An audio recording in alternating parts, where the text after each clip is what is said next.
में कितना बड़ा अंतर है। पहले युद्ध सब जब होता था भज की बहन बोला। पहले अगर जो घर में कहो वो ब्याह या कथा भागवत है तो सबसे पहले कहते जा लोला अपनी बहने को बुला लियो, भांजी भांजे को और पड़ोसी जो भी है सबको निमंत्रण दे के आइयो और बुलाओ आ जाओ या तो है।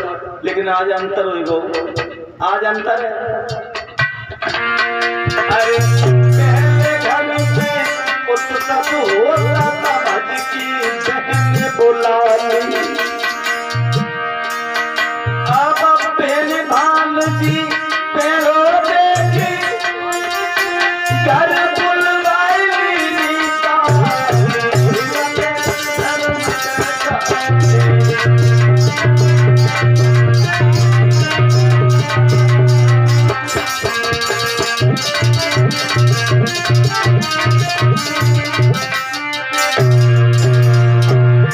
ये तो संस्कार हो गए।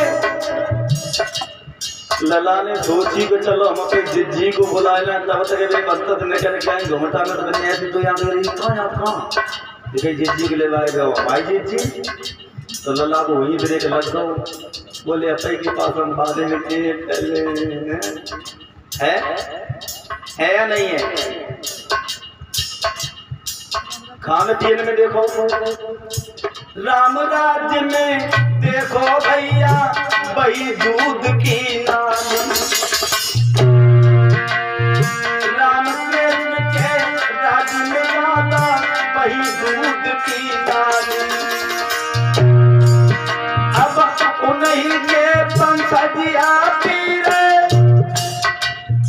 अरे छत महाराज अब दूध कम में तो आदमी को कह रहा मैं तो घूम मिल रहा है, लेकिन हाँ अब दूध या तो है भैंस के एन में निकलो सोई दूध या की केन में वो घरे वाली बच्चे केन में सो जाते।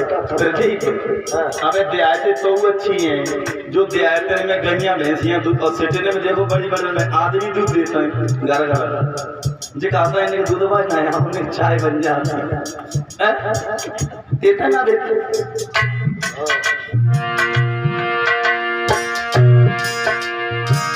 उन्हीं के पंसदिया पी रहे जे चाय की भर भर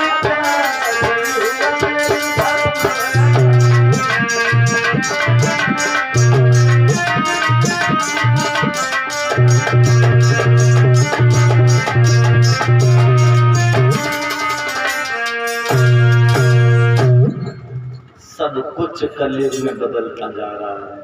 राम जन्म में दूध बढ़ो और कृष्ण जन्म में घी और जब कलयुग में चाय तो भूख भूख के पी क्या है।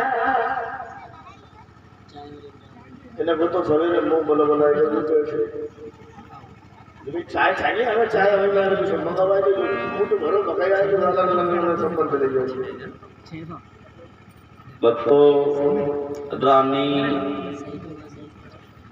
स्वर्च के चरण छू कर के भैया दोरो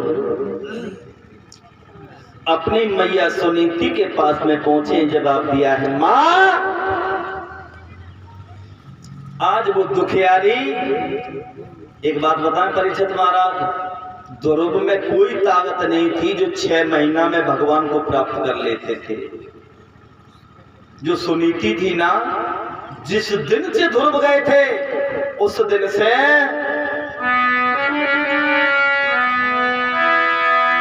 अरे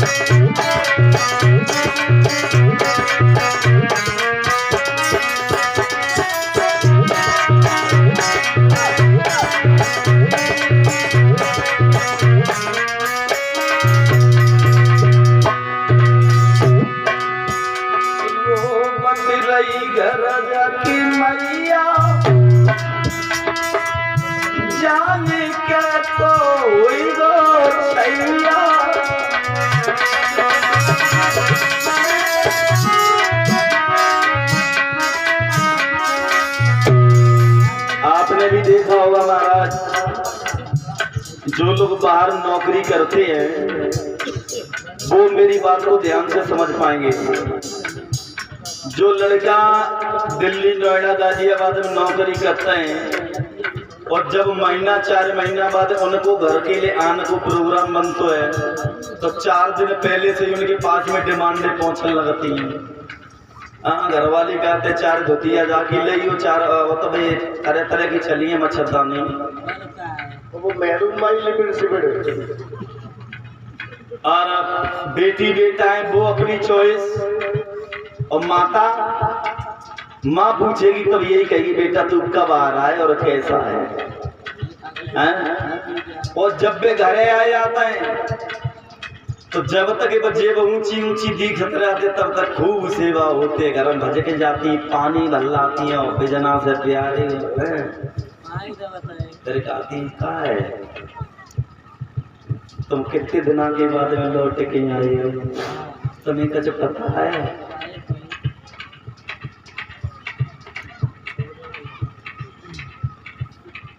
हमारे झुमकिन को एक टांगो टूटी गो है और हमें जना चाहता कि अरे बना जब पैसा हो जाए तब बनवाए दी। लेकिन माँ रोबत रही जाती मैया मेरो छोड़ चलो छैया।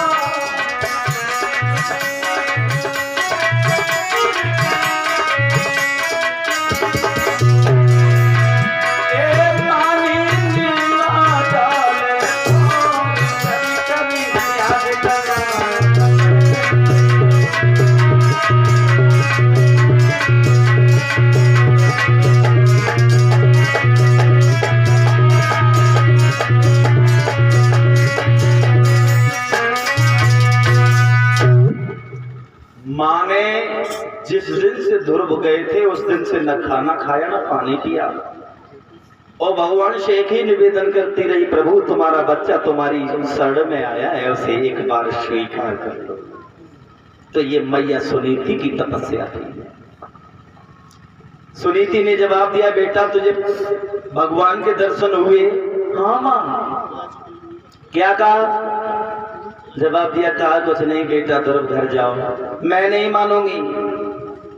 मैया सुनीति रो रो करके अंधी हो चुकी थी। अब तो सुनीति ने जवाब दिया है बेटा ध्रुव ऐसे तो हम नहीं मानेंगे, तुम हमको भी दर्शन कराओ। तो भैया ध्रुव ने उसी 12 अक्षर के मंत्र का जाप किया। ओम नमो भगवते वासुदेवा। भगवान प्रकट हो गए। कहिए पुत्र क्यों याद किया? जवाब दिया है पिताजी मेरी आंखों की रोशनी मेरी माँ की चली गई है, मेरी मैया की आंखों को स्वस्थ करो। भगवान ने अपनी माया से रानी सुनीति की आंखों की ज्योति को जैसे का तैसा बनाया। ध्रुव से जवाब दिया है बेटा ध्रुव हम तुमसे बड़े खुश हैं, लेकिन बेटी सुनीति तुझे जो चाहिए वो मांग ले मुझसे, क्योंकि तेरे गर्भ से ऐसा सपूत पैदा हुआ जिसने इतनी कम उम्र में वो मुझे प्राप्त कर लिया है। तो देखिए रानी सुनीति ने कहा मांगो। जवाब दो प्रभु जब जब हम दुनिया में जन्म लेके आए तब तब हमें हमारे जय पति मिले, तब तब हमें हमारी यही सौत मिले और यही पुत्र मिले। क्या मांगो? जय सौत मिले। और आजकल काऊ से कही जाती तो पहले जब कहती है सौत की ना काटेगा सब लिखा देता के बाद में हमें दिए है, लेकिन उसने क्या मांगा? यही पति मिले, यही पुत्र मिले और यही हमें हमारी सौत मिले। क्योंकि अगर जो ये मेरे बच्चे को नहीं फटकारते तो ये बच्चा जंगल में नहीं जाता, और जंगल में नहीं जाता तो भगवान की प्राप्ति न इसे होती न मुझे दर्शन होते। इसलिए माताओं आपसे मेरा एक निवेदन है